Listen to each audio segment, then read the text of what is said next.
However, I want to inform the country that moving forward, there will be challenges. I want to say in an honest term as I can, and be brutally honest, that our cultural practices on how we dispose the bodies of our loved ones may not be practical in an extreme situation. I therefore want our people to be mentally prepared and to accept that COVID-19 victim bodies shall be disposed in a manner that protects the living from infections and in accordance with the Ministry of Health burial protocols.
Ayo, bibigyan pa sa nababa na lagi, Biro.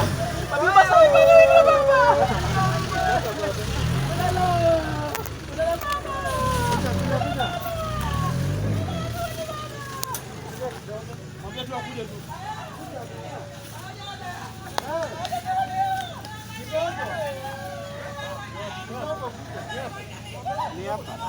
Kufanya historia na watu watoto.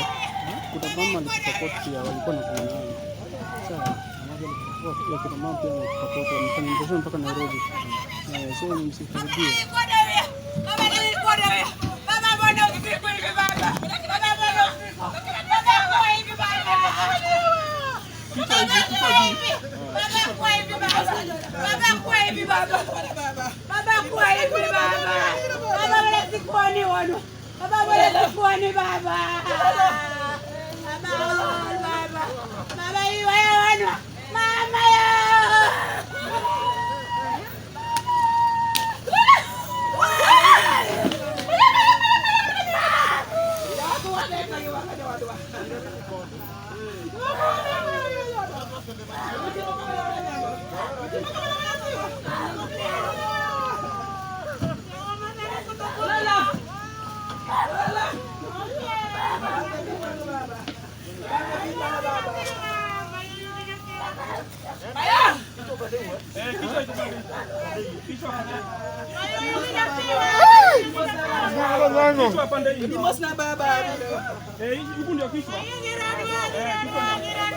Mnipatia nini? Hata mimi nivaa. Maya! Maya jada. Ai!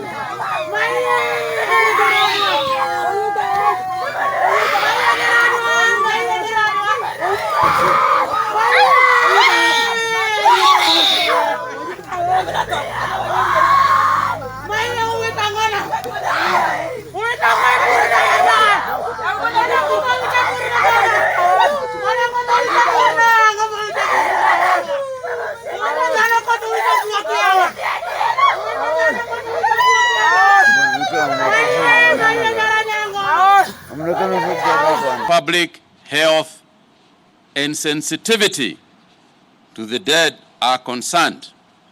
However, I want to inform the country that moving forward, there will be challenges. I want to say in an honest term as I can, and be brutally honest, that our cultural practices on how we dispose the bodies of our loved ones may not be practical in an extreme situation. I therefore want our people to be mentally prepared and to accept that COVID-19 victim bodies shall be disposed in a manner that protects the living from infections and in accordance with the Ministry of Health burial protocols.